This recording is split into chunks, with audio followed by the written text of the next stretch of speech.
ನಿಮ್ಮ ಶ್ರುತಿ ವಿನೋದ್. ಸೊ ನಿಮ್ಗೆಲ್ಲ ಗೊತ್ತಿರೋ ಹಾಗೆ ವುಮನ್ಸ್ ಇವಾಗ ಎಲ್ಲ ಫೀಲ್ಡಲ್ಲೂ ಎಕ್ಸಲೆಂಟ್ ಆಗಿ ಪರ್ಫಾರ್ಮ್ ಮಾಡ್ತಾ ಇದ್ದಾರೆ. ಬಟ್ ಸಮ್ವೇರ್ ರಿಯಾಲಿಟಿ ಬಿಸ್ನೆಸ್ ಅಂತ ಬಂದಾಗ ಎಲ್ಲೋ ನಾವು ಒಂದು ಸ್ವಲ್ಪ ಲ್ಯಾಗ್ ಆಗ್ತಾ ಇದ್ದೀವಿ ಅಂತ ಅನ್ಸುತ್ತೆ. ಯಾಕಂದ್ರೆ ನಮ್ಗೆ ಅದ್ರ ಬಗ್ಗೆ ಇನ್ಫಾರ್ಮೇಶನ್ ಗೊತ್ತಿಲ್ಲದೆ ಇರ್ಬೋದು, ಇಲ್ಲ ಅಂದ್ರೆ ಜಾಸ್ತಿ ಅದ್ರ ಬಗ್ಗೆ ನಾವು ಕಾನ್ಸಂಟ್ರೇಟ್ ಮಾಡದೇ ಇರ್ಬೋದು. ಬಟ್ ಇವತ್ತು ನಾವು ಆ ಟಾಪಿಕ್ ಮೇಲೆ ಮಾತಾಡೋಣ ಅಂತ ಇದ್ದೀವಿ. ರಿಯಾಲಿಟಿ ಬಿಸ್ನೆಸ್ ಮತ್ತೆ ಇನ್ವೆಸ್ಟ್ಮೆಂಟ್ ಬಗ್ಗೆ ನಮಗೆ ಹೆಚ್ಚಿನ ಮಾಹಿತಿಗಳನ್ನ ತಿಳಿಸ್ಕೊಡೋದಕ್ಕೆ ನಮ್ಮ ಜೊತೆ ನವ್ಯ ಕಿರಣ್ ಅವರು ಇವತ್ತು ಇದ್ದಾರೆ. ಸೊ ಇವರು 12 ಇಯರ್ಸ್ ಇಂದ ಈ ಫೀಲ್ಡ್ ಬಗ್ಗೆ ಹೆಚ್ಚಿನ ಮಾಹಿತಿಗಳನ್ನ ಹೊಂದಿದ್ದಾರೆ. ಸೊ ಅದು ನಮಗೂ ಕೂಡ ತುಂಬಾನೇ ಹೆಲ್ಪ್ಫುಲ್ ಆಗುತ್ತೆ ಅನ್ಕೊಂಡಿದ್ದೀನಿ. ಸೊ ತಡ ಮಾಡದೆ ಬನ್ನಿ ನವ್ಯ ಕಿರಣ್ ಅವ್ರನ್ನ ಬರ್ಮಾಡ್ಕೊಳ್ಳೋಣ. ಕಾರ್ಯಕ್ರಮಕ್ಕೆ ಸ್ವಾಗತ ನವ್ಯ ಕಿರಣ್ ಅವರೇ. Thank you Shruti.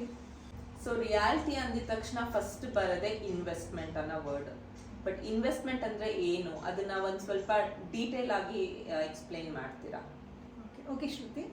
ಸೊ ಈ ಇನ್ವೆಸ್ಟ್ಮೆಂಟ್ ಅಂತ ಬಂದು ಅದು ಆ ಒಂದು ಪದ ಫಸ್ಟಿಂದ ಇರಲಿಲ್ಲ. ಸೊ ಫಸ್ಟೆಲ್ಲ ಆ ಒಂದು ಪದ ಇತ್ತು ಸೇವಿಂಗ್ಸ್ ಅಂತ ಇದ್ದಿದ್ದ ಪದ. ಹೌದು. ಸೊ ಅದು ಜನ್ರೇಷನ್ ಟು ಜನ್ರೇಷನ್ ಏನಾಯಿತು ಇನ್ವೆಸ್ಟ್ಮೆಂಟ್ ಆಗಿ ಕನ್ವರ್ಟ್ ಆಯಿತು. ಅದು ಹೇಗೆ ಅಂತ ನಾನು ಹೇಳ್ತೀನಿ, ಒಂದು ಚಿಕ್ಕ ಕಥೆಯಿಂದ ಹೇಳ್ತೀನಿ. ಸೊ ಇಬ್ಬರು ಫಾರ್ಮರ್ ಇರ್ತಾರೆ, ರೈತರು ಇರ್ತಾರೆ ಇಬ್ಬರು. ಒಬ್ಬ ಶ್ರೀಮಂತ ಇರ್ತಾನೆ, ಇನ್ನೊಬ್ಬ ಸ್ವಲ್ಪ ಬಡವ ಇರ್ತಾನೆ. ಸೊ ಆವಾಗ ಈ ಬಡವ ರೈತ ಏನು ಮಾಡ್ತಾನೆ, ಅವನ ಹತ್ರ ಒಂದು ಸ್ವಲ್ಪ ಲ್ಯಾಂಡ್ ಇರುತ್ತೆ, ನಾನೇನಾದರೂ ಇದರಲ್ಲಿ ಬೆಳಿಬೇಕಲ್ಲ ದವಸ ಧಾನ್ಯಗಳನ್ನು ಅಂತ ಹೇಳಿಬಿಟ್ಟು ಆ ಶ್ರೀಮಂತನ ಹತ್ರ ಹೋಗ್ಬಿಟ್ಟು ಅವನೇನು ಮಾಡ್ತಾನೆ, ಒಂದಷ್ಟು ಧಾನ್ಯಗಳನ್ನು ಸಾಲ ಇಸ್ಕೊಂಡ್ಬರ್ತಾನೆ. ಸೊ ಈಸ್ಕೊಂಡ್ಬಂದು ಅವ್ನು ಈಸ್ಕೊಂಡ್ಬರ್ಬೇಕಾದ್ರೆ ಅವ್ನು ಹೇಳ್ತಾನೆ, ಸೊ ಈ ಒಂದು ಧಾನ್ಯಗಳೆಲ್ಲ ಅದು ಫಸಲಾದ ಮೇಲೆ ನೀವು ನನಗೆ ಏನು ಕೊಟ್ಟಿದ್ರಿ ಅದನ್ನು ನಾನು ನಿಮಗೆ ವಾಪಸ್ ಕೊಡ್ತೀನಿ ಅಷ್ಟನ್ನು ಅಂತ ಹೇಳಿಬಿಟ್ಟು ಅವನು ಈಸ್ಕೊಂಡ್ಬರ್ತಾನೆ ಆ ಧಾನ್ಯಗಳನ್ನು. ಸೊ ಒಂದು 8 to 9 months ಎಲ್ಲ ಆಗುತ್ತೆ, ಆ ಫಸಲು ಬರುತ್ತೆ. ಸೊ ಆವಾಗ ಬಂದಂಥ ಫಸಲಲ್ಲಿ ಆ ಶ್ರೀಮಂತ ರೈತ ಈ ಬಡ ರೈತನಿಗೆ ಏನು ಕೊಟ್ಟಿರ್ತಾನೆ, ಸೊ ಆ ಒಂದು ಅಷ್ಟು ಅಮೌಂಟನ್ನು, ಫಾರ್ ಎಕ್ಸಾಂಪಲ್ ಒಂದು ಮೂಟೆ ಧಾನ್ಯ ಕೊಟ್ಟಿರ್ತಾನೆ ಅಂತ ಅಂದ್ಕೊಳ್ಳಿ. ಸೊ ಆ ಒಂದು ಮೂಟೆ ಧಾನ್ಯನ ಅವನಿಗೆ ವಾಪಸ್ ಕೊಡ್ತಾನೆ. ಸೊ ಇವನು ಮಿಕ್ಕಿದ್ದನ್ನು ಏನು ಮಾಡ್ತಾನೆ ಅಂತಂದರೆ, ಇವನು ಆ ಧಾನ್ಯಗಳನ್ನೆಲ್ಲ ಮಾರಿಕೊಂಡು ಅವನಿಗೆ ಬೇಕಾದಂತಹ ಏನು ನೀಡ್ಸ್ ಇರುತ್ತೆ ಅದನ್ನೆಲ್ಲ ಫುಲ್ಫಿಲ್ ಮಾಡ್ಕೋತಾ ಇರ್ತಾನೆ. ಸೊ ಹಾಗೆ 2-3 ಸಲ ಎಲ್ಲ ನಡೆಯುತ್ತೆ. ಸೊ ಆಗ ಶ್ರೀಮಂತ ರೈತ ಯೋಚನೆ ಮಾಡೋಕ್ಕೆ ಸ್ಟಾರ್ಟ್ ಮಾಡ್ತಾನೆ, ಅವ್ನು ಮಾತ್ರ ಫೈನಾನ್ಷಿಯಲಿ ಇಂಪ್ರೂವ್ ಆಗ್ತಾ ಇದ್ದಾನೆ. ಸೊ ನನಗೇನು ಪ್ರಾಫಿಟ್ ಆಗ್ತಾ ಇಲ್ಲ, ನಾನು ಏನು ಕೊಡ್ತಾ ಇದ್ದೀನಿ ಅದು ನಂಗೆ ವಾಪಸ್ ಬರ್ತಾ ಇದೆ. ಸೊ ನಂಗೆ ಎಕ್ಸ್ಟ್ರಾ ಏನು ಸಿಗ್ತಾ ಇಲ್ಲ ಅಂತ ಅವನು ಯೋಚನೆ ಮಾಡ್ತಾನೆ. ಏನು ಮಾಡೋದು, ಇದಕ್ಕೇನಾದರೂ ಒಂದು ದಾರಿ ಹುಡುಕ್ಬೇಕಲ್ಲ ನಾನು ಅಂತ ಯೋಚನೆ ಮಾಡ್ತಾನೆ. ಸೊ ಅವನಿಗೆ ಆಮೇಲೆ ಒಂದು ಐಡಿಯಾ ಉಳಿಯುತ್ತೆ. ಸೊ ಅವ್ನು ಏನು ಮಾಡ್ತಾನೆ ಅಂತಂದರೆ, ನೆಕ್ಸ್ಟ್ ಟೈಮು ಆ ಬಡ ರೈತ ಅವನ ಹತ್ರ ಬಂದಾಗ ನನಗೆ ಅವ್ನು ಕೇಳ್ತಾನೆ, ಮತ್ತೆ ನನಗೊಂದಷ್ಟು ಧಾನ್ಯಗಳನ್ನ ಸಾಲವಾಗಿ ಕೊಡು ಅಂತ. ಸೊ ಅದಕ್ಕೆ ಶ್ರೀಮಂತ ರೈತ ಹೇಳ್ತಾನೆ, ನನಗೆ ಸಾಲವಾಗಿ ಕೊಡ್ತೀನಿ, ಆದರೆ ಈ ಸಲಿಂದ ಏನು ಮಾಡಬೇಕು ನೀನು ಅಂತಂದರೆ, ನಾನು ಎಷ್ಟು ಕೊಟ್ಟಿರ್ತೀನಿ ಅದ್ರ ಡಬ್ಬಲ್ ನೀನು ನನಗೆ ಕೊಡಬೇಕು, ಈಗ ನನಗೆ ವಾಪಸ್ ಕೊಡಬೇಕು ಅಂತ ಹೇಳ್ತಾನೆ. ಸೊ ಈಗ 1 ಮೂಟೆ ಅವನು ಧಾನ್ಯಗಳು ಕೊಟ್ಟರೆ ಅವ್ನು ಕೊಡಬೇಕಾದ್ರೆ 2 ಮೂಟೆ ಕೊಡಬೇಕು ಅಂತ ಹೇಳ್ತಾನೆ. ಸೊ ಅವನೇನು ಮಾಡ್ತಾನೆ, ಓಕೆ ಆಯಿತು ಕೊಡ್ತೀನಿ ಅಂತೆಲ್ಲ ಹೇಳ್ಬಿಟ್ಟು ಒಪ್ಕೊಂಡು ಹೋಗ್ತಾನೆ. ಸೊ ಆವಾಗ ಆ ಒಂದು ಶ್ರೀಮಂತನಿಗೆ ರೈತನಿಗೆ ಆ ಒಂದು ಕಾನ್ಸೆಪ್ಟ್ ಗೊತ್ತಾಗುತ್ತೆ. ಸೊ ಎಕ್ಸ್ಟ್ರಾ ಆ ಒಂದು ಏನಿರುತ್ತೆ ಎಕ್ಸ್ಟ್ರಾ ಧಾನ್ಯಗಳು, ಸೊ ಅದು ಹಾಗೇ ಜನ್ರೇಷನ್ ಟು ಜನ್ರೇಷನ್ ಏನಾಗುತ್ತೆ, ಅದು ಪರ್ಸೆಂಟೇಜ್ ಜಾಸ್ತಿ ಆಗ್ತಾ ಹೋಗುತ್ತೆ. ಸೊ ಇದು ಆ ಒಂದು ಧಾನ್ಯಗಳಿಂದ ಆಮೇಲೆ ನಾಣ್ಯಗಳಾಗಿ ಕನ್ವರ್ಟ್ ಆಗುತ್ತೆ. ಸೊ ಇಷ್ಟು ಪರ್ಸೆಂಟೇಜ್, ಒಂದು ಮೂಟೆ ಧಾನ್ಯನೇ ಇನ್ವೆಸ್ಟ್ಮೆಂಟ್ ಅಂತ ಹೇಳ್ತೀರಾ? ಹೌದು. ಆವಾಗ ಸೇವಿಂಗ್ಸ್ ಅಂತ ಮಾತ್ರ ಕಾನ್ಸೆಪ್ಟ್ ಇದೆ ಅಂತ ಹೇಳಿದೆ. ಸೊ ಅದೇನಾಗುತ್ತೆ, ಆ ಧಾನ್ಯಗಳೆಲ್ಲ ನಾಣ್ಯಗಳಾಗಿ ಕನ್ವರ್ಟ್ ಆಗ್ತಾ ಬರುತ್ತೆ. ಸೊ ಆಮೇಲೆ ದುಡ್ಡು ಇಸ್ಕೊಳ್ಳೋದು, ಇಷ್ಟು ಪರ್ಸೆಂಟೇಜ್ ಅಂತ ವಾಪಸ್ ಕೊಡಬೇಕಾದ್ರೆ, ಸೊ ಈ ಥರ ಎಲ್ಲ. ಸೊ ಈಗ ಅಟ್ ಪ್ರೆಸೆಂಟ್ ಜನ್ರೇಷನಲ್ಲಿ ಸೊ ಈ ಇನ್ವೆಸ್ಟ್ಮೆಂಟ್ ಅನ್ನೋದು ಏನಿದೆ, so it's booming like anything. So ಈಗ ಪ್ರತಿಯೊಬ್ಬರು ಕೂಡ ವರ್ಕ್ ಮಾಡೋರು ಕೂಡ ಒಂದು ಸ್ವಲ್ಪ ಸೇವ್ ಮಾಡಿ ಅದನ್ನ ಒಂದು ಪರ್ಟಿಕ್ಯುಲರ್ ಸೆಕ್ಟರಲ್ಲಿ ಇನ್ವೆಸ್ಟ್ ಮಾಡೋದಕ್ಕೆ ಇಷ್ಟಪಡ್ತಾರೆ. ಈಗ ಜನರಲ್ ಆಗಿ ಮನೇಲಿ ಎಲ್ಲರೂ ಸೇವಿಂಗ್ಸ್ ಮಾಡ್ತಾನೆ ಇರ್ತಾರೆ. ಸೊ ನೀವು ಹೇಳ್ದಂಗೆ ಅವಾಗ ನಾವೇನ್ ಸೇವಿಂಗ್ಸ್ ಅಂತ ಕರೀತಾ ಇದ್ವಿ, ಅದು ಹೇಗೆ ಇನ್ವೆಸ್ಟ್ಮೆಂಟ್ ಆಗಿ ಬದಲಾಯಿತು ಅಂತ ಒಂದು ಚಿಕ್ಕ ಸ್ಟೋರಿ ಲೈನ್ ಮೂಲಕ ಎಲ್ಲರಿಗೂ ಅರ್ಥ ಆಗೋ ರೀತಿಯಲ್ಲಿ ಹೇಳಿದ್ದೀರಾ. ಸೊ ಪರ್ಟಿಕ್ಯುಲರ್ ಆಗಿ ಇನ್ವೆಸ್ಟ್ಮೆಂಟ್ ಅನ್ನೋದ್ರ ಬಗ್ಗೆ ಡೀಟೇಲ್ ಆಗಿ ಹೇಳ್ತೀರಾ? ಓಕೆ ಶ್ರುತಿ, ಹೇಳ್ತೀನಿ. ಸೊ ಈ ಒಂದು ಇನ್ವೆಸ್ಟ್ಮೆಂಟ್ ಅಂದರೆ ಏನಪ್ಪಾ ಅರ್ಥ ಅಂತಂದರೆ, commitment of current financial resource in order to achieve higher gains in future ಅಂತ. ಸೊ ಇದು ಬಂದು ಇನ್ವೆಸ್ಟ್ಮೆಂಟ್ ಸ್ಟೇಟ್ಮೆಂಟು. ನಮಗೆ ಸಿಂಪಲ್ ಆಗಿ ಹೇಳಬೇಕು ಅಂತಂದರೆ, buying things which gives profit in future. So ನಾವು ಇವಾಗ ಏನಾದರೂ ಒಂದು ವಸ್ತುವನ್ನು ಖರೀದಿ ಮಾಡಿ ಅದು ನಮಗೆ ಫ್ಯೂಚರಲ್ಲಿ ಪ್ರಾಫಿಟ್ನ ಕೊಡುವಂಥದ್ದು. ಸೊ ಫಾರ್ ಎಕ್ಸಾಂಪಲ್ ಇವಾಗ ನೋಡಿ, ಜಾಬ್ ಮಾಡ್ತಾ ಇರ್ತಾರೆ. ಈಗ ನಾವು ಜಾಬ್ ಮಾಡ್ತಾ ಇರ್ತೀವಿ, ಅಟ್ ದ ಮಂತ್ ಎಂಡ್ ನಮಗೆ ಒಂದು ಸ್ಯಾಲ್ರಿ ಅಂತ ಸಿಗುತ್ತೆ. ಅದೇ ಥರ ಬಿಸ್ನೆಸ್ ಮಾಡಿದ್ರೆ ಸೊ ನಿಮಗೆ ಇನ್ಕಮ್ ಅಂತ ಸಿಗುತ್ತೆ ಮಂತ್ ಎಂಡಲ್ಲಿ. ಸೊ ಆವಾಗ ಆ ಒಂದು ಮನಿ ಏನಿರುತ್ತೆ ಅದನ್ನ ಎಲ್ಲ ನಮ್ಮ ಒಂದು ಎಕ್ಸ್ಪೆಂಡಿಚರ್ಗಳೆಲ್ಲ ಕಳೆದು ಆ ಒಂದು ಏನು ರಿಮೈನಿಂಗ್ ಅಮೌಂಟ್ ಇರುತ್ತೆ ಅದು ಆ ಒಂದು ರಿಮೈನಿಂಗ್ ಅಮೌಂಟ್ನ ಒಂದು ಪರ್ಟಿಕ್ಯುಲರ್ ಸೆಕ್ಟರಲ್ಲಿ ಹಾಕ್ತೀವಿ. ಸೊ ಆ ಸೇವಿಂಗ್ಸ್ನ ಒಂದು ಸೆಕ್ಟರಲ್ಲಿ ಇನ್ವೆಸ್ಟ್ ಮಾಡುವಂಥದ್ದು. ಸೊ ಆ ಒಂದು ಇನ್ವೆಸ್ಟ್ ಮಾಡಿದಂತಹ ಮನಿ ಫ್ಯೂಚರಲ್ಲಿ ನಿಮಗೆ ಪ್ರಾಫಿಟನ್ನು ಕೊಡುತ್ತೆ. ಸೊ ಯಾಕೆ ಅಂತಂದರೆ ಇವಾಗ ನೀವು ಒಂದು ವಸ್ತು ಖರೀದಿ ಮಾಡ್ತೀರಾ, ಸೊ ಅದ್ರ ಬೆಲೆ ಈಗ 100 ರೂಪೀಸ್ ಇರುತ್ತೆ, ಫ್ಯೂಚರಲ್ಲಿ ಅದ್ರ ಬೆಲೆ 100 ರೂಪೀಸ್ ಇರೋದಿಲ್ಲ, 10, 20, 30, 130 ಈ ಥರ ಆಗ್ಬೋದು. ಸೊ ಆದರೆ ನೀವೇನಾದ್ರು ಒಂದು 100ನ ನಿಮ್ಮ ಬ್ಯಾಂಕ್ ಅಥವಾ ನಿಮ್ಮ ಇದರಲ್ಲಿ ಪರ್ಸಲ್ಲಿ ಇಟ್ಕೊಂಡಿದ್ರೆ ಅದು ಹಾಗೆ 100 ಇರುತ್ತೆ, ನಿಮ್ಮಲ್ಲಿ ಇಟ್ಕೊಂಡಿದ್ರೆ ಅದು ಜಾಸ್ತಿ ಆಗಲ್ಲ. ಸೊ ಅದಕ್ಕೋಸ್ಕರ ಈ ಒಂದು 100 ರೂಪೀಸ್ನ ಈ ಪರ್ಟಿಕ್ಯುಲರ್ ಸೆಕ್ಟರಲ್ಲಿ ಹಾಕುವಂಥದ್ದು. ಸೊ ಅವಾಗ ನಿಮಗೆ ಪ್ರಾಫಿಟ್ ಅಂತ ಬರುತ್ತೆ. ಸೊ ಇನ್ವೆಸ್ಟ್ಮೆಂಟ್ ಅಂದ್ರೆ ಏನು, ಮತ್ತೆ ಇನ್ಫ್ಲೇಷನ್ಸ್ಗಳ ಮಧ್ಯ ಈ ಇನ್ವೆಸ್ಟ್ಮೆಂಟ್ ನ ಹೇಗೆ ನಾವು ಮಾಡ್ಬೋದು ಅನ್ನೋದನ್ನ ತುಂಬಾ ಡೀಟೇಲ್ ಆಗಿ ಹೇಳಿದ್ದೀರಾ. ಸೊ ಇನ್ವೆಸ್ಟ್ಮೆಂಟ್ ಅಲ್ಲಿ ಏನಾದ್ರು ಅದ್ರದ್ದೇ ಆದ ಟೈಪ್ಸ್ ಇದೆಯಾ? ಸೊ ಇದ್ರೆ ಅದ್ರ ಬಗ್ಗೆ ಒಂದು ಸ್ವಲ್ಪ ಮಾಹಿತಿ ಕೊಡ್ತೀರಾ? ಖಂಡಿತವಾಗ್ಲೂ ಶ್ರುತಿ, ಇನ್ವೆಸ್ಟ್ಮೆಂಟ್ ಅಲ್ಲಿ ಬೇರೆ ಬೇರೆ ತರ ಸೆಕ್ಟರ್ಸ್ ಇದೆ. ಸೊ ಅದು ಬಂದು ಫಸ್ಟ್ ಒನ್ ಬಂದು ಬ್ಯಾಂಕ್ ಅಂಡ್ ಪೋಸ್ಟ್ ಆಫೀಸಲ್ಲೂ ಇನ್ವೆಸ್ಟ್ ಮಾಡ್ಬೋದು. ಯಾವ ಥರ ಅಂತಂದರೆ FD ಮತ್ತು ಬಾಂಡ್ಸ್ ರೂಪದಲ್ಲಿ. ಗೋಲ್ಡಲ್ಲೂ ಕೂಡ ಇನ್ವೆಸ್ಟ್ ಮಾಡ್ಬೋದು. So next mutual funds, share ಮಾರ್ಕೆಟ್ಸ್ಗಳಲ್ಲಿ ಮತ್ತು ಲ್ಯಾಂಡಲ್ಲಿ. ಸೊ ಇದೆಲ್ಲ ಸ್ವಲ್ಪ ಈಗಿರೋ ಟ್ರೆಂಡಲ್ಲಿ ಮೇಯ್ನ್ ಸೆಕ್ಟರ್ಸ್ಗಳಿದೆಲ್ಲ ಇನ್ವೆಸ್ಟ್ಮೆಂಟ್ ಸೆಕ್ಟರ್ಸ್ನ ಶ್ರುತಿ. ನೆಕ್ಸ್ಟ್ 2 ಟೈಪ್ಸ್ ಆಗಿ ಕ್ಲಾಸಿಫೈ ಮಾಡ್ತೀವಿ. ಸೊ ಅದರಲ್ಲಿ ಒಂದು ಟ್ಯಾಂಜಿಬಲ್ ಅಸೆಟ್ ಮತ್ತು ಇಂಟ್ಯಾಂಜಿಬಲ್ ಅಸೆಟ್ ಅಂತ. ಈ ಟ್ಯಾಂಜಿಬಲ್ ಅಂತ ಅಂದರೆ which we can touch and feel like gold ಮತ್ತು ಲ್ಯಾಂಡ್. ಸೊ ಇಂಟ್ಯಾಂಜಿಬಲ್ ಅಸೆಟ್ ಅಂತಂದರೆ ಈ ಬಾಂಡ್ಸು, FDಸು ಈ ಒಂದು ರೂಪದಲ್ಲಿ ಇರುವಂಥದ್ದು. ಸೊ ಅದು ನಿಮಗೆ ಇನ್ಫಾರ್ಮೇಷನ್ ಇರುತ್ತೆ ಆ ಒಂದು ಬಾಂಡಲ್ಲಿ ಅಷ್ಟೇ. ಇನ್ವೆಸ್ಟ್ಮೆಂಟ್ ಅಲ್ಲಿ ಎಷ್ಟು ತರ ಇದೆ ಅಂತ ಹೇಳಿದ್ರಿ, ಬಟ್ ಯಾವ್ದ್ರ ಮೇಲೆ ಇನ್ವೆಸ್ಟ್ ಮಾಡಬೇಕು ಅನ್ನೋ ಕನ್ಫ್ಯೂಷನ್ ತುಂಬಾ ಜನದಲ್ಲಿ ಇರುತ್ತೆ. ಸೊ ಇದ್ರಲ್ಲಿ ಇನ್ವೆಸ್ಟ್ ಮಾಡಿದ್ರೆ ನಮಗೆ ಪ್ರಾಫಿಟ್ ಆಗತ್ತಾ, ಇಲ್ಲ ಅಂದ್ರೆ ದುಡ್ಡು ವೇಸ್ಟ್ ಆಗತ್ತಾ, ಇಲ್ಲ ಲಾಸ್ ಆಗತ್ತಾ ಅಂತ. ಸೊ ಯಾವ್ದ್ರ ಮೇಲೆ ಇನ್ವೆಸ್ಟ್ ಮಾಡೋದ್ರಿಂದ ಜಾಸ್ತಿ ಪ್ರಾಫಿಟಬಿಲಿಟಿ ಬರುತ್ತೆ ಅಂತ ಹೇಳ್ತೀರಾ? ಸೊ ಹಾಗಂದ್ರೆ ಯಾವ್ದು ಬೆಸ್ಟ್ ಇನ್ವೆಸ್ಟ್ಮೆಂಟ್ ಅಂತ ಹೇಳ್ತೀರಾ ನಿಮ್ಮ ಪ್ರಕಾರ? ಸೊ ಬೆಸ್ಟ್ ಇನ್ವೆಸ್ಟ್ಮೆಂಟ್ ಮತ್ತೆ ವರ್ಸ್ಟ್ ಇನ್ವೆಸ್ಟ್ಮೆಂಟ್ ಅಂತ ಯಾವುದೂ ಇಲ್ಲ. ಸೊ ಅದೆಲ್ಲ ನಮ್ಮ ಎಕ್ಸ್ಪೀರಿಯನ್ಸ್ ಮೇಲೆ ಕೌಂಟ್ ಆಗುತ್ತೆ. ಸೊ ಈಗ ನಾವು ಇನ್ವೆಸ್ಟ್ ಮಾಡಿದ ದುಡ್ಡು ನಮಗೆ ವಿತ್ ಗುಡ್ ಪ್ರಾಫಿಟ್ ಕೊಟ್ಟರೆ ನಾವು ಅದನ್ನ ಗುಡ್ ಇನ್ವೆಸ್ಟ್ಮೆಂಟ್ ಅಂತ ಬೆಸ್ಟ್ ಅಂತ ಹೇಳ್ತೀವಿ. ಸೊ ಅದೇ ನಮಗೆ ಇನ್ವೆಸ್ಟ್ ಮಾಡಿದ್ದು ಏನಾದರೂ ತುಂಬ ಬ್ಯಾಡ್ ಎಕ್ಸ್ಪೀರಿಯನ್ಸ್ ಅಂತ ಬಂದಾಗ ನಮಗೆ ಅದು ಬ್ಯಾಡ್ ಇನ್ವೆಸ್ಟ್ಮೆಂಟ್ ಆಗುತ್ತೆ. ಸೊ ಈಗ ಈ ಇನ್ವೆಸ್ಟ್ಮೆಂಟ್ಗಳಲ್ಲಿ ಇನ್ ಕೇಸ್ ನೀವು ಬ್ಯಾಂಕ್ ಆ ಥರ ತಗೊಂಡಾಗ ನಿಮಗೆ 6 to 8% ರಿಟರ್ನ್ಸ್ ಇರುತ್ತೆ, annual returns. Profitability 6 to 8% per annum ಅಂತ. ಹಾಗೆ ಗೋಲ್ಡ್ಗೆ ಬಂದರೆ ನಿಮಗೆ 9 to 10 ಇರುತ್ತೆ, ಒಂದು ಅಪ್ರಾಕ್ಸಿಮೇಟ್ ವ್ಯಾಲ್ಯೂ. ಸೊ ಹಾಗೆ ಮ್ಯೂಚುವಲ್ ಫಂಡ್ಗೆ ಬಂದರೆ ನೀವು 10 to 14 ಇರುತ್ತೆ. ಸೊ ಅದೇ ಥರ ನೀವು ಶೇರ್ ಮಾರ್ಕೆಟ್ಸ್ ಹೋದರೆ 12 to 15% ಇರುತ್ತೆ. ಸೊ ಲ್ಯಾಂಡ್ ಹೋದರೆ ನಿಮಗೆ 15 to 25% ವರೆಗೆ ಇರುತ್ತೆ. ಸೊ ನೀವು ಹೇಳಿರೋ ಪ್ರಾಫಿಟಬಿಲಿಟಿ ಪರ್ಸೆಂಟೇಜ್ ನೋಡಿದ್ರೆ ಸೊ 100% ಲ್ಯಾಂಡ್ ಮೇಲೆ ಇನ್ವೆಸ್ಟ್ ಮಾಡಿದಷ್ಟು ಪ್ರಾಫಿಟಬಿಲಿಟಿ ಜಾಸ್ತಿ ಇದೆ ಅಂತ ಕ್ಲಿಯರ್ ಆಗಿ ಗೊತ್ತಾಗ್ತಾ ಇದೆ.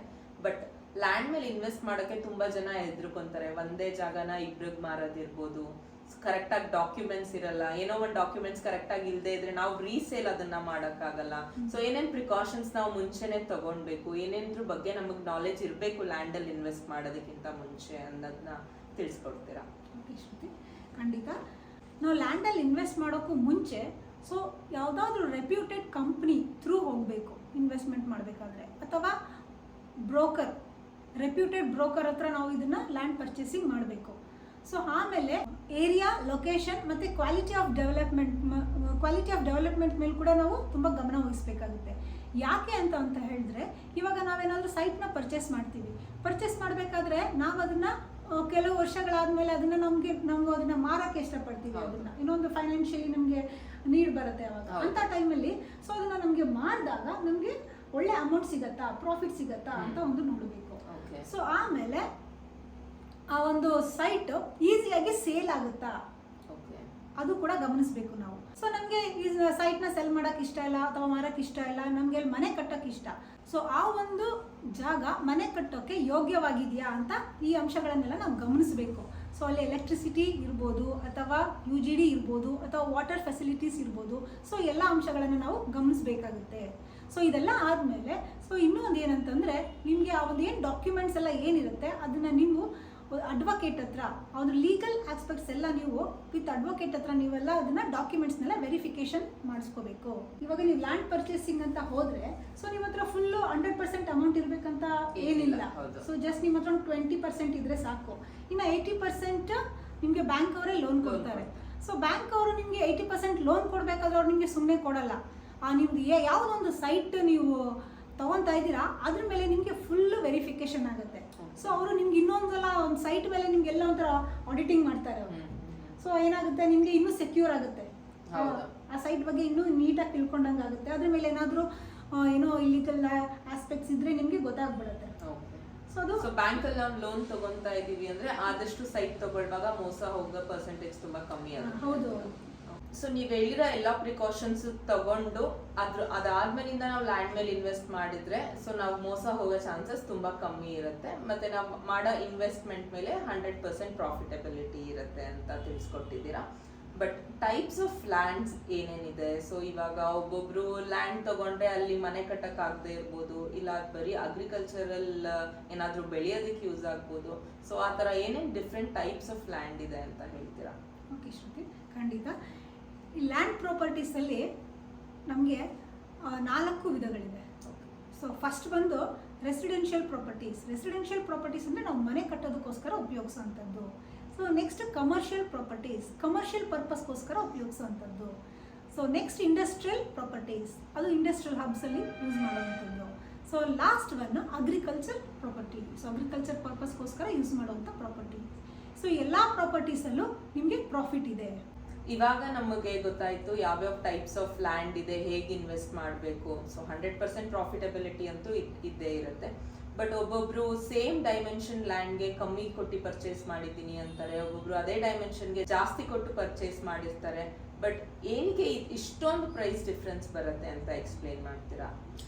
ತುಂಬ ಒಳ್ಳೆ ಪ್ರಶ್ನೆ ಶ್ರುತಿ. ಈ ಒಂದು ಪ್ರೈಸ್ ಡಿಫರೆನ್ಸ್ ಬಂದು ಹೇಗೆ ಅಂತಂತಂದರೆ, ಸೊ ಇದನ್ನು ನಾವು ಸಿಟಿ ಸೆಂಟರಿಂದ ಕೌಂಟ್ ಮಾಡ್ತೀವಿ. ಸೊ ನಾವು ಸಿಟಿ ಸೆಂಟರಿಂದ ತೊಗೊಂಡ್ರೆ 6 to 7 ಕಿಲೋಮೀಟರ್ಸ್ವರೆಗೆ ನಮಗೆ ಕಾರ್ಪೊರೇಷನಲ್ ಲಿಮಿಟಲ್ಲಿ ಬರುತ್ತೆ. ಸೊ ಅದರಿಂದ ಆಚೆಗೆ 10 to 12 ಕಿಲೋಮೀಟರ್ಸ್ವರೆಗೆ ನಮಗೆ ಅರ್ಬನ್ ಡೆವಲಪ್ಮೆಂಟ್ ಅಥಾರಿಟಿ. ಎಕ್ಸಾಂಪಲ್ ಮೈಸೂರಲ್ಲಿ ನಾವು ಅದನ್ನು ಮೂಡ ಅಂತ ಕರಿತೀವಿ, Mysuru urban development authority. So ಅದರಿಂದ ಆಚೆಗೆ DTCP ಅಂಡರಲ್ಲಿ ಬರುತ್ತೆ. DTCP ಅಂತಂದರೆ department of town and country planning. So ನೀವು ಕೇಳಿದ್ರಲ್ಲ ಶ್ರುತಿ, ಪ್ರೈಸ್ ಡಿಫ್ರೆನ್ಸ್ ಯಾಕೆ ತುಂಬ ಬರುತ್ತೆ ಅಂತ. ಯಾಕೆ ಅಂತಂದರೆ ಕೆಲವು ಆಥರೈಸ್ ಮತ್ತು ಅನ್ಆಥರೈಸ್ ಸೈಟ್ಸ್ ಅಂತ ಇರುತ್ತೆ. ಸೊ ಈ ಒಂದು ಆಥರೈಸ್ ಸೈಟ್ಸ್ ಈ ಮೂಡ ಮತ್ತು ಕಾರ್ಪೊರೇಷನ್, ಈ DTCP ಎಲ್ಲ ಬರೋದು ಆಥರೈಸ್ ಸೈಟ್ಸಲ್ಲಿ. ಸೊ ಅನ್ಆಥರೈಸ್ ಸೈಟ್ಸ್ ಅಂದರೆ ಈ ರೆವಿನ್ಯೂ. ಸೊ ಅದು ಏನಾಗುತ್ತೆ ಅಂತಂದರೆ ಅದು ಸ್ವಲ್ಪ ರಿಸ್ಕ್ ಫ್ಯಾಕ್ಟರ್ ಜಾಸ್ತಿ ಇರುತ್ತೆ, ಅದ್ರಲ್ಲಿ ಡಾಕ್ಯುಮೆಂಟ್ಸ್ ಎಲ್ಲ ಇರೋದಿಲ್ಲ. ಸೊ ಅದನ್ನು ಸೇಲ್ ಮಾಡಿದ್ರೆ ಅಥವಾ ಅದನ್ನು ಯಾರಾದರೂ ಒಬ್ರು ಖರೀದಿ ಮಾಡಿದಾಗಲೂ ಕೂಡ ಬೇರೆಯವ್ರು ಬಂದು ಅದು ನಮ್ಮ ಸೈಟು ಅಂತ ಹೇಳ್ಬೋದು. ಸೊ ಈ ತರ ಇಬ್ರು 3 ಜನಕ್ಕೆ ಮಾರೋ ಚಾನ್ಸಸ್ ಇರುತ್ತೆ ಅಂತೀರಾ? ತುಂಬಾ ಕೇಳ್ತಾ ಇರ್ತೀವಿ, ಸೈಟ್ ಆಗ್ಲೇ 2-3 ಜನ ಮಾಡಿಬಿಟ್ಟಿದ್ದಾರೆ, ತುಂಬಾ ಮೋಸ ಮಾಡಿದ್ದಾರೆ ಬ್ರೋಕರ್ಸ್ ಎಲ್ಲ, ಆ ತರ ಎಲ್ಲ. ಸೊ ಈ ತರ ಮೂಡ ಸೈಟ್ಸ್ ಅಲ್ಲಿ ಆಗಲ್ವಾ? ಈ ತರ ಮೂಡ ಸೈಟ್ಸ್ ಅಲ್ಲಿ ಆಗೋದಿಲ್ಲ. Okay, because they are all authorise sites. Okay, ಆದಷ್ಟು ರೆವಿನ್ಯೂ ಸೈಟ್ಸ್ ಮೇಲೆ ಇನ್ವೆಸ್ಟ್ ಮಾಡೋದನ್ನ ಅವಾಯ್ಡ್ ಮಾಡಬೇಕು ಅಂತ ಹೇಳ್ತೀರಾ? ಸೊ ಯಾವ್ದು ಗವರ್ಮೆಂಟ್ ಅಂಡರ್ ಅಪ್ರೂವ್ಡ್ ಆಗಿದೆ ಸೊ ಆ ತರ ಸೈಟ್ಸ್ ಮೇಲೆ ಮಾತ್ರ ಇನ್ವೆಸ್ಟ್ ಮಾಡಿದ್ರೆ ನಮಗೆ ಮೋಸ ಆಗಲ್ಲ ಅಂತ ಹೇಳ್ತೀರಾ? ಹೌದು ಶ್ರುತಿ, ಖಂಡಿತ. ಯಾಕೆ ಅಂತಂದ್ರೆ ನಾವಲ್ಲಿ ನಮ್ಮ ಮನಿನ ಇನ್ವೆಸ್ಟ್ ಮಾಡ್ತಾ ಇಲ್ಲ, ನಮ್ಮ ಮನಿ ಜೊತೆ ನಮ್ಮ ಟೈಮ್ ಮತ್ತೆ ನಮ್ಮ ಎನರ್ಜಿ ಕೂಡ ಇನ್ವೆಸ್ಟ್ ಮಾಡ್ತಾ ಇದ್ದೀವಿ. ಸೊ ಅದಕ್ಕೆಲ್ಲ ನಮಗೆ ಕರೆಕ್ಟ್ ಒಂದು ಸೆಕ್ಯೂರಿಟಿ ಬೇಕು. ಸೊ ಅದಕ್ಕೋಸ್ಕರ ಸೊ ಈ ಆಥರೈಸ್ ಸೈಟ್ಸ್ಗಳನ್ನ ನೀವು ತಗೊಳ್ಳಿ. ಈ ರೆವಿನ್ಯೂದೆಲ್ಲ ಅದೆಲ್ಲ ಅನ್ಆಥರೈಸ್ ಸೈಟ್ಸ್ ಇರುತ್ತೆ. ಸೊ ಅದಕ್ಕೆಲ್ಲ ಜಾಸ್ತಿ ಹೋಗದೇ ಇದ್ರೆ ಒಳ್ಳೇದು ಅಂತ ನನ್ನ ಒಂದು ಅನಿಸಿಕೆ. ಇವಾಗ ನಿಮಗೆ ಗೊತ್ತಿರ್ಬೋದು, ಈ ಭೂಮಿ ಮೇಲೆ 30% ಲ್ಯಾಂಡ್ ಇದೆ, ಮತ್ತೆ ಇನ್ನು 70% ನೀರಿದೆ. ಸೊ ಇವಾಗ ನಮಗೆ ಜನಸಂಖ್ಯೆ ನಿಮಗೆ ದಿನ ದಿನ ಜಾಸ್ತಿ ಆಗ್ತಾ ಹೋಗ್ತಾ ಇದೆ. ಸೊ ಇದು ಆ ಒಂದು ಲ್ಯಾಂಡ್ ಏನಿರುತ್ತೆ ಡಿಮ್ಯಾಂಡ್, ಅದು ಯಾವತ್ತೂ ಕೂಡ ಕಮ್ಮಿ ಆಗೋದಿಲ್ಲ. ಯಾಕೆ ಅಂತಂದರೆ ನಮಗೆ ಜನಸಂಖ್ಯೆ ಜಾಸ್ತಿ ಆಗ್ತಾ ಇದ್ದಂಗೆ ಡಿಮ್ಯಾಂಡ್ ಕೂಡ, ಭೂಮಿ ಮೇಲೆ ಇರೋ ಡಿಮ್ಯಾಂಡ್ ಕೂಡ ಜಾಸ್ತಿ ಆಗ್ತಾ ಹೋಗುತ್ತೆ. ಸೊ ನೀವು ಎಲ್ಲಾ ಡಾಕ್ಯುಮೆಂಟ್ಸ್ನು ಲೀಗಲ್ ಆಗಿ ಲಾಯರ್ ಹತ್ರ ತಗೊಂಡು ಹೋಗ್ಬೇಕಂತ ಹೇಳಿದ್ರಿ. ಬಟ್ ಬೇಸಿಕ್ ಆಗಿ ಯಾವ್ಯಾವ ಡಾಕ್ಯುಮೆಂಟ್ಸ್ ಇರಲೇಬೇಕು? ನಾವು ಲಾಯರ್ ಹತ್ರ ತಗೊಂಡೋಗಿ ವೆರಿಫೈ ಮಾಡೋದು ಇದ್ದೇ ಇರುತ್ತೆ. ಬಟ್ ನಮ್ಮ ಎಂಡಿಂದ ನಾವು ಯಾವ್ಯಾವ ಡಾಕ್ಯುಮೆಂಟ್ಸ್ನ ಕಲೆ ಹಾಕಬೇಕು ಅಂತ ಹೇಳ್ತೀರಾ? ಶ್ರುತಿ, ತುಂಬ ಮುಖ್ಯವಾದ ಪ್ರಶ್ನೆ. ಸೊ ಒಂದು ನಾವು ಸೈಟ್ ಪರ್ಚೇಸ್ ಮಾಡಬೇಕಾದ್ರೆ ಕೆಲವು ಮುಖ್ಯ ಅಂಶಗಳನ್ನ ಗಮನಿಸಬೇಕು. ಸೊ ಬೇಸಿಕ್ ಡಾಕ್ಯುಮೆಂಟ್ಸ್ ಅಂತ ಹೇಳ್ತೀವಿ. ಸೊ ಅದು ಯಾವ್ಯಾವುದು ಅಂತ ಹೇಳಿದ್ರೆ, ಸೊ ಫಸ್ಟ್ ಒನ್ ಬಂದು ಅಲಾಟ್ಮೆಂಟ್ ಲೆಟರ್, ಆಮೇಲೆ ಪೊಸೆಷನ್ ಸರ್ಟಿಫಿಕೇಟ್ ಅಂತ ಹೇಳ್ತಾರೆ. ಸೊ ಅದಾದಮೇಲೆ ಸೇಲ್ ಡೀಡ್ ಅಥವಾ ಟೈಟಲ್ ಡೀಡ್. ಸೊ ನೆಕ್ಸ್ಟ್ ಖಾತಾ, ಆಮೇಲೆ ಟ್ಯಾಕ್ಸ್ ಪೇಡ್ ಸರ್ಟಿಫಿಕೇಟ್ ಮತ್ತು 30 years ಆಫ್ ಎನ್ಕಮರೆನ್ಸ್ ಸರ್ಟಿಫಿಕೇಟ್ ಮತ್ತು mother deed. So mother deed ಅಂದರೆ ಲ್ಯಾಂಡ್ ರಿಲೇಟೆಡ್ ಡಾಕ್ಯುಮೆಂಟ್ಸ್. ನಾವು ಇಷ್ಟು ಕಡೆ ನಾವು ತುಂಬ ಗಮನ ಕೊಡಬೇಕಾಗುತ್ತೆ ಒಂದು ಸೈಟ್ ಪರ್ಚೇಸ್ ಮಾಡಬೇಕಾದ್ರೆ. ಸೊ ಇದೆಲ್ಲ ಬೇಸಿಕ್ ಡಾಕ್ಯುಮೆಂಟ್ಸ್ಗಳು. ನಮ್ಮೆಲ್ಲರಿಗೂ ಇನ್ವೆಸ್ಟ್ಮೆಂಟ್ ಅಂದ್ರೆ ಏನು, ಯಾವ್ಯಾವ ರೀತಿ ಇನ್ವೆಸ್ಟ್ಮೆಂಟ್ ಇರುತ್ತೆ, ಮತ್ತೆ ಲ್ಯಾಂಡ್ ಮೇಲೆ ಇನ್ವೆಸ್ಟ್ ಮಾಡ್ಬೇಕಂದ್ರೆ ಏನೇನ್ ಪ್ರಿಕಾಷನ್ಸ್ ನ ತಗೊಳ್ಬೇಕು ಎಲ್ಲಾನು ತುಂಬಾ ಡೀಟೇಲ್ ಆಗಿ ಹೇಳಿದೀರಾ. ಈ ವಿಡಿಯೋ ಎಲ್ಲರಿಗೂ ತುಂಬಾ ಹೆಲ್ಪ್ಫುಲ್ ಆಗಿರುತ್ತೆ ಅಂತ ಅನ್ಕೊಂತೀನಿ. ಸೊ ಇವಾಗ ನಾವೇನಾದ್ರೂ ಲ್ಯಾಂಡ್ ಮೇಲೆ ಇನ್ವೆಸ್ಟ್ ಮಾಡ್ಬೇಕಂದ್ರೆ ಯಾರನ್ನ ಕಾಂಟ್ಯಾಕ್ಟ್ ಮಾಡಬೇಕು ಅಂತ ಹೇಳ್ತೀರಾ? ಸೊ ನನಗೆ ಮೊದಲೇ ಹೇಳಿದಾಗೆ ಆ ಲ್ಯಾಂಡ್ ಮೇಲೆ ಇನ್ವೆಸ್ಟ್ ಮಾಡಬೇಕು ಅಂತಂದರೆ ನೀವು ರೆಪ್ಯೂಟೆಡ್ ಕಂಪ್ನಿ ಥ್ರೂ ಹೋಗಬೇಕು ಅಥವಾ ರೆಪ್ಯೂಟೆಡ್ ಬ್ರೋಕರ್ಸ್ ಥ್ರೂ ಹೋಗಬೇಕು. ಸೊ ನಿಮಗೆ ಅದು ಇಲ್ಲ ಅಂತಂದರೆ ನೀವು ನಮ್ಮ ಹತ್ರನೇ ಬನ್ನಿ, ನಾವೇ ನಿಮಗೆ ಸೈಟ್ನ ಕೊಡಿಸ್ತೀವಿ. ಸೊ ನಮ್ಮದೇ ಕೆಲವು ಒಂದು 5 ಪ್ರಾಜೆಕ್ಟ್ಗಳನ್ನ ನಾವು ಪ್ರಮೋಟ್ ಮಾಡ್ತಾ ಇದ್ದೀವಿ. ಸೊ ಯಾವ್ಯಾವುದು ಅಂತಂದರೆ ಇಲ್ವಾಲಾದಲ್ಲಿ ಹುಣಸೂರು ರೋಡ್ ಹತ್ರ, ಸೊ ಇದು ಮೂಡ ಅಪ್ರೂವ್ಡ್ ಸೈಟ್ಸ್ಗಳು. ಮತ್ತು ದಡದಳ್ಳಿಯಲ್ಲಿ ಇದು ಏರ್ಪೋರ್ಟ್ ಹಿಂಭಾಗ, ಇದು ಕೂಡ ಮೂಡ ಅಪ್ರೂವ್ಡ್ ಬರುತ್ತೆ. So next Taluru TVS factory ಹತ್ರ, ಸೊ ಇದು DTCP ಅಂಡರಲ್ಲಿ ಬರುತ್ತೆ. So next Uthnalli ring road ಹತ್ರ, ಇದು ಕೂಡ ಮೂಡ ವ್ಯಾಪ್ತಿಗೆ ಬರುತ್ತೆ. ಸೊ ಚಾಮುಂಡಿ ಬೆಟ್ಟದ ಹಿಂಭಾಗದಲ್ಲಿ ಟಿ ನರಸೀಪುರ ರೋಡ್ ಹತ್ರ ಕೂಡ ನಮ್ಮದು ಸೈಟ್ಸ್ಗಳಿದೆ. ಸೊ ಇದು ಕೂಡ ಮೂಡ ಅಂಡರಲ್ಲಿ ಬರುತ್ತೆ. ಸೊ ಇದು 8 ಪ್ರಾಜೆಕ್ಟ್ ಅಟ್ ಪ್ರೆಸೆಂಟ್ ನೀವೇ ರನ್ ಮಾಡ್ತಾ ಇದ್ದೀರಾ? ಹೌದು. ಓಕೆ. ನೀವು ಅವಾಗ್ಲೇ ಹೇಳ್ದಂಗೆ ಯಾವ್ಯಾವ ಟೈಪ್ಸ್ ಇದೆ ಎಲ್ಲಾನು ನೀವು ಆಕ್ಯುಪೈ ಮಾಡ್ಬಿಟ್ಟಿದ್ದೀರಾ. ಮೂಡ ಇದೆ, DTCP ಇದೆ, ಸೊ ಎಲ್ಲಾನು ನಿಮ್ಮ ಹತ್ರನೇ ನಾವು ಕಾಂಟ್ಯಾಕ್ಟ್ ಮಾಡ್ಬೋದು ಅಂತ ಹೇಳ್ತೀರಾ? ಖಂಡಿತ ಶ್ರುತಿ, ನಮ್ಮ ಹತ್ರ ಎಕ್ಸ್ಪರ್ಟೈಸೇಷನ್ಸ್ಗಳಿದ್ದಾರೆ. Okay. ಸೊ ಅವರು ನಿಮಗೆ ಫ್ರೀ ಕನ್ಸಲ್ಟೇಷನ್ ಕೊಡ್ತಾರೆ, ಯಾವ್ಯಾವ ಥರ ಸೈಟ್ಸ್ ಇದೆ. ಮತ್ತು ನೀವೇನಾದ್ರು ಇನ್ ಕೇಸ್ ಸೈಟ್ ವಿಸಿಟ್ ಹೋದರೆ ನಿಮಗೆ ಸೈಟ್ ವಿಸಿಟಿಂದ ಹಿಡಿದು ನಿಮಗೆ ಸೈಟ್ ಸೆಲೆಕ್ಷನ್ ಇರ್ಬೋದು, ಅಥವಾ ಲೀಗಲ್ ಡಾಕ್ಯುಮೆಂಟ್ಸ್ ಎಲ್ಲ ವೆರಿಫಿಕೇಷನ್ ಇರ್ಬೋದು, ಅಥವಾ ನಿಮಗೆ ಲೋನ್ ಫೆಸಿಲಿಟೀಸ್ ಇರ್ಬೋದು, ಅಥವಾ ಖಾತಾ ಟ್ರಾನ್ಸ್ಫರ್ ಇರ್ಬೋದು. ಅಂದರೆ ಖಾತಾ ಟ್ರಾನ್ಸ್ಫರ್ ಅಂತಂದರೆ ಯಾರ್ದು ಒಂದು ಲ್ಯಾಂಡ್ ಫಸ್ಟ್ ಯಾರ ಹೆಸರಲ್ಲಿ ಇರುತ್ತೆ, ಸೊ ಅದನ್ನು ನಿಮ್ಮ ಹೆಸರಿಗೆ ಮಾಡಿಸ್ಕೊಳ್ಳೋಂಥ. ಸೊ ಖಾತಾ ಟ್ರಾನ್ಸ್ಫರ್ ಇರ್ಬೋದು. ಮತ್ತು ಇನ್ ಕೇಸ್ ನೀವೇನಾದರೂ ಇಲ್ಲಿ ಲ್ಯಾಂಡ್ ತೊಗೊಂಡಿದ್ದೀರಾ ಅಂತ ಅಂದ್ಕೊಳ್ಳಿ, ಸೊ ನೀವೆಲ್ಲ ಬೇರೆ ಕಡೆ ಇದ್ದೀರಾ, ಸೊ ಅಂಥ ಟೈಮಲ್ಲಿ ನಿಮಗೆ ಆ ಒಂದು ಪ್ರಾಪರ್ಟಿ ಮೇಂಟೆನೆನ್ಸ್ ಕೂಡ ನಮ್ಮ ಕಂಪ್ನಿ ಮಾಡ್ಕೊಡ್ತಾರೆ. ಸೊ ನಿಮಗೆ ತಲೆ ಕೆಡಿಸ್ಕೊಳ್ಳೋ ಅವಶ್ಯಕತೆ ಇಲ್ಲ. ನಂದು ಸೈಟ್ ಅಲ್ಲಿದೆ, ನಾವು ದುಡ್ಡಿದೆ ಇನ್ವೆಸ್ಟ್ ಮಾಡ್ಬೇಕಂತ ನಿಮ್ಮ ಹತ್ರ ಬಂದ್ರೆ ಎಂಡ್ ಟು ಎಂಡ್ ನೀವೇ ಹೆಲ್ಪ್ ಮಾಡ್ತೀರಾ? ಖಂಡಿತ ಶ್ರುತಿ. ನಿಮಗೆ ಇನ್ನೂ ಹೆಚ್ಚು ಮಾಹಿತಿ ಬೇಕು ನಿಧಿ ಎಸ್ಟೇಟ್ಸ್ ಬಗ್ಗೆ ಅಂತ ಅಂದರೆ ಡಿಸ್ಕ್ರಿಪ್ಷನಲ್ಲಿರೋ ಲಿಂಕ್ ಹೋಗಿ ನಮ್ಮ ವೆಬ್ಸೈಟ್ ಚೆಕ್ ಮಾಡಿ. So you can see lot of happy customers. So ಎಲ್ಲ ಬನ್ನಿ, ಸೈಟ್ ವಿಸಿಟ್ ಮಾಡಿ. The best investment on this earth is earth. So ಎಲ್ಲರೂ ಸೈಟ್ ತಗೊಳ್ಳಿ, ಮನೆ ಕಟ್ಟಿ ಹ್ಯಾಪಿ ಆಗಿರಿ. ಸೊ ಫ್ಯೂಚರ್ ಅಲ್ಲಿ ನಾನು ಕೂಡ ಬಂದು ಇಲ್ಲಿ ಲ್ಯಾಂಡ್ ಮೇಲೆ ಇನ್ವೆಸ್ಟ್ ಖಂಡಿತವಾಗ್ಲೂ ಮಾಡ್ತೀನಿ. ಸೊ ರಿಯಾಲಿಟಿ ಬಿಸ್ನೆಸ್ ಇನ್ವೆಸ್ಟ್ಮೆಂಟ್ ಅಂದ್ರೆ ಏನು ಅನ್ನೋ ಪ್ರತಿಯೊಂದನ್ನು ತುಂಬಾ ಅಚ್ಚುಕಟ್ಟಾಗಿ ತಿಳಿಸ್ಕೊಟ್ಟಿದ್ದೀರಾ. ಸೊ ಕಾರ್ಯಕ್ರಮಕ್ಕೆ ಬಂದಿದ್ದಕ್ಕೆ ತುಂಬ ಹೃದಯದ ಧನ್ಯವಾದಗಳು. Thank you Shruti, thank you so much. You are always welcome. ನೀವು ಬನ್ನಿ, ಫ್ರೆಂಡ್ಸ್, ಫ್ಯಾಮಿಲಿ ಎಲ್ಲರನ್ನೂ ಕರ್ಕೊಂಡು ಬನ್ನಿ. ನನಗೆ ಗೊತ್ತಿದ್ದ ಮಾಹಿತಿಗಳನ್ನೆಲ್ಲ ತಿಳಿಸ್ಕೊಡೋದಕ್ಕೆ ನನಗೆ ಚಾನ್ಸ್ ಕೊಟ್ಟಂತಹ ಐ ಲೈಫ್ ಲೇಡೀಸ್ ವಿಂಗ್ಗೆ ನನ್ನ ಧನ್ಯವಾದಗಳು. ಸೊ ನಮ್ಮ ಕಡೆಯಿಂದ ಒಂದು ಕಿರುಕಾಣಿಕೆ ಕೊಡೋಕೆ ಐ ಲೈಫ್ ಲೇಡೀಸ್ ವಿಂಗ್ ನ ಲೀಡ್ ಆದ ತೀರ್ಥ ಸ್ವಾಮಿ ಅವರು ನಮ್ಮ ಜೊತೆ ಇದ್ದಾರೆ. ಸೊ ಅವ್ರನ್ನ ಬರ್ಮಾಡ್ಕೊಳ್ಳೋಣ. ಇದು ನಮ್ಮ ಲೇಡೀಸ್ ವಿಂಗ್ನ ಪರವಾಗಿ. ಆ್ಯಕ್ಚುಲಿ ಇನ್ವೆಸ್ಟ್ಮೆಂಟ್ ಅಂದರೆ ಏನು ಮತ್ತು ಯಾವ್ಯಾವ ಇನ್ವೆಸ್ಟ್ಮೆಂಟ್ಗಳಿದೆ, ಅದರಲ್ಲಿ ಎಸ್ಪೆಷಲಿ ರಿಯಾಲಿಟಿ ಬಗ್ಗೆ ಇವತ್ತು ತುಂಬ ಚೆನ್ನಾಗಿ ತಿಳಿಸ್ಕೊಟ್ಟಿದ್ದೀರಾ. ಇವತ್ತು ಒಂಥರ probably I can say that it is a proud moment. Most of the time women ಆ ರಿಯಾಲಿಟಿನಲ್ಲಿ ಇರೋದು ತುಂಬ ಕಮ್ಮಿ. ಶ್ರುತಿ ಸ್ಟಾರ್ಟಿಂಗಲ್ಲೇ ಹೇಳ್ತಾ ಇದ್ದ ಇಂಟ್ರಡಕ್ಷನಲ್ಲಿ ಆ ಪರ್ಟಿಕ್ಯುಲರ್ ಬಿಸ್ನೆಸ್ಸಲ್ಲಿ ಅಥವಾ ಪರ್ಟಿಕ್ಯುಲರ್ ಅಂಡರ್ಸ್ಟ್ಯಾಂಡಿಂಗಲ್ಲಿ ಎಲ್ಲೋ ಒಂದು ಕಡೆ ಲ್ಯಾಗ್ ಇದ್ದೀವಿ. ಅದನ್ನು ನೀವು ಇವತ್ತು ಆ ಗ್ಲಾಸ್ ಸೀಲಿಂಗ್ನ ನೀವು ಬ್ರೇಕ್ ಮಾಡಿ ಅದ್ರ ಮೇಲಿರೋ ಮಾಹಿತಿಗಳನ್ನ ತುಂಬ ಚೆನ್ನಾಗಿ ಕೊಟ್ಟಿದ್ದೀರಾ. Probably you can set an example. ಈಗ ಎಷ್ಟೊಂದು ಜನ ವುಮೆನ್ಗೆ ಯಾವ್ಯಾವ ಎಲ್ಲ ಕ್ಷೇತ್ರ ಯಾವುದೋ ಕ್ಷೇತ್ರ ನಮ್ದು ಉಳಿದಿಲ್ಲ ಅಂತ ಪ್ರೂವ್ ಮಾಡಲಿಕ್ಕೆ probably are going to set an example. I am really happy and thanks a lot. Shruti, ನಿಮಗಂತೂ ಏನು ಹೇಳೋದೇ ಬೇಡ. Still you did a very good job. So it was completely a very informative video. Thanks a lot. Thank you so much.